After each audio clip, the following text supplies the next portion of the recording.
Okay so hello guys, welcome back to trading flux, जहां पर मैं देता रहता हूं आप सभी को स्टॉक मार्केट एंड ट्रेडिंग से रिलेटेड कंटेंट। तो गाइस, आप सभी के मन में एक सवाल आता होगा कि मार्केट ओपन होने से पहले हम कैसे आइडेंटिफाई कर सकते हैं कि हमें कहां पर ट्रेड बनाना है। हम कैसे मार्केट को एनालाइज कर सकते हैं, कैसे हम जान सकते हैं कि कल मार्केट कैसे बिहेव करने वाली है, कैसे मार्केट एक्ट करेगी कल। तो आज हम इस टॉपिक पर बात करेंगे, प्री मार्केट एनालिसिस के बारे में आज हम बात करेंगे। तो चलिए वीडियो को स्टार्ट करते हैं। वीडियो को स्टार्ट करने से पहले चैनल को सब्सक्राइब कर दीजिएगा, वीडियो को लाइक कर दीजिएगा एंड अगर आपका कोई भी डीमैट अकाउंट नहीं है तो डिस्क्रिप्शन में लिंक दी गई है, वहां से जाकर आप अपना डीमैट अकाउंट ओपन कर सकते हैं। तो गाइस चलिए लेकर चलता हूं मैं आपको अपनी स्क्रीन पर। तो गाइस यहाँ पर लेकर आ चुका हूं मैं आपको अपनी स्क्रीन पर। तो मार्केट एनालिसिस करने से पहले हम कुछ की पॉइंट्स को याद रखना होता है हमें। जैसे कि ट्रेंड हो गया कि मार्केट कौन से ट्रेंड में है, मार्केट का विक्स क्या चल रहा है। सो ऐसे छोटे छोटे पॉइंट्स होते हैं जिन्हें हमें एनालिसिस करके रखना होता है। सो सबसे पहले जानते हैं कि इंडिया विक्स कैसे अफेक्ट करता है मार्केट को। जिस जिसको पता है इंडिया विक्स क्या होता है और कितना होना चाहिए इंडिया विक्स, वो कमेंट में करके बता दीजिए। एंड अगर किसी को नहीं भी पता है तो वो भी कमेंट कर दीजिएगा। सो इसके ऊपर मैं अलग से स्पेसिफिक वीडियो बना दूंगा। तो यहाँ पर देखिए, अगर मार्केट का इंडिया विक्स जो है वो 14 से लेके 24 के बीच में अगर होता है तो वो सही होता है। यहाँ पर आप अपनी स्ट्रेटेजीज के अकॉर्डिंग बाइंग एंड सेलिंग दोनों कर सकते हैं। यहाँ पर मैं लिख देता हूँ, आप अपनी स्ट्रेटेजीज के अकॉर्डिंग बाइंग एंड सेलिंग कर सकते हैं। और अगर यहाँ पर इंडिया विक्स 14 से कम होता है तो यहाँ पर लो वॉलेटिलिटी होती है। लो वॉलेटिलिटी होने के कारण आपका प्रीमियम बहुत जल्दी डिके होता है। अगर आपका प्रीमियम स्पाइक में चला भी गया तो वो बहुत जल्दी से डिके होकर नीचे आ जाएगा। तो वहां पर बाइंग हम प्रेफर नहीं करते हैं, वहां पर हम सेलिंग प्रेफर करते हैं। और अगर आपका इंडिया विक्स जो है वो बहुत ज्यादा हाई होता है, मतलब 20 से ऊपर होता है, 24 या 25 के आसपास होता है, तो वो बहुत ज्यादा वॉलेटाइल मार्केट होता है। वहां पर फिर सेलिंग करना थोड़ा सा रिस्की होता है। तो लो इंडिया विक्स में हम सेलिंग कर सकते हैं और हाई इंडिया विक्स में हम बाइंग और सेलिंग दोनों देख सकते हैं। तो और हम दूसरे पॉइंट के बारे में बात करते हैं।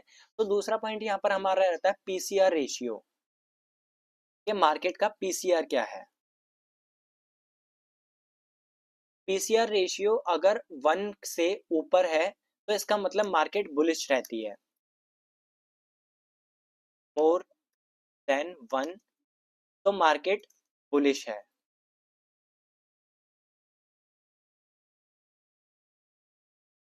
और अगर जो पीसीआर की वैल्यू है वो लेस देन 1 होती है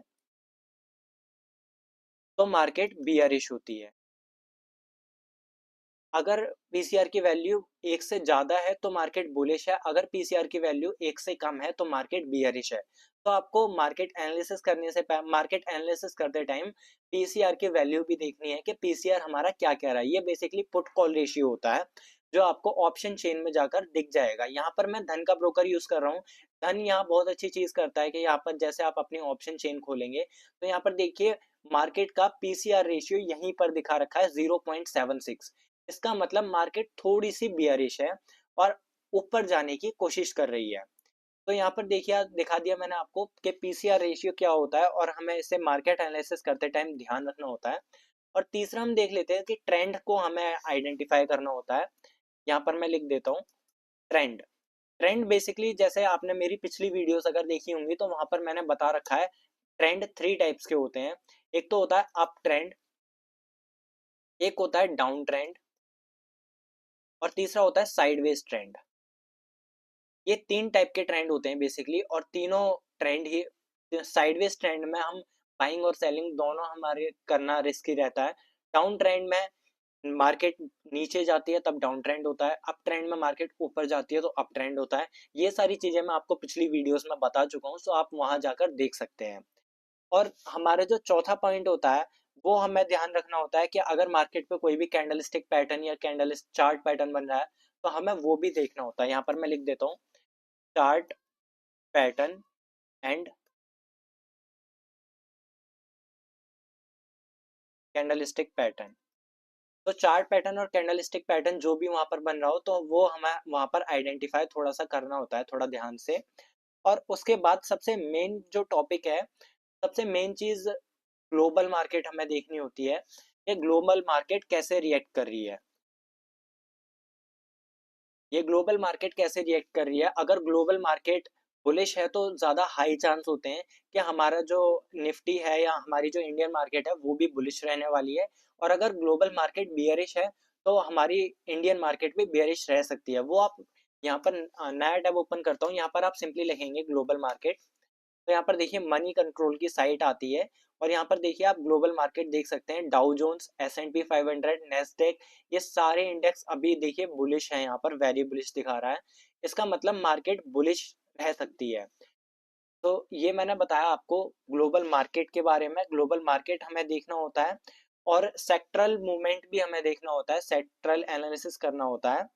तो यहाँ पर मैं लिख देता हूँ,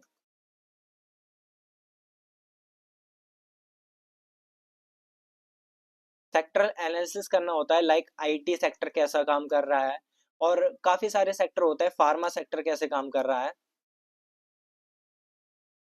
तो हमें काफी सारे सेक्टर देख के अभी हमें मार्केट को एनालाइज करना होता है। और यहाँ पर अगर मैं दूसरा पॉइंट बताऊं तो यहाँ पर एक पॉइंट और होता है, हमें बड़े इंस्टीट्यूशनल जो बिग मनी के साथ काम करते हैं, एसएमसी कॉन्सेप्ट के साथ काम करते हैं, जो कि एफआईआई और डीआईआई होते हैं, तो उनकी भी हमें एक्टिविटी ट्रैक करनी होती है। अब यहाँ पर उनकी एक्टिविटी ट्रैक करने के लिए मैं आपको बहुत ही बेहतरीन टूल बताने वाला हूँ।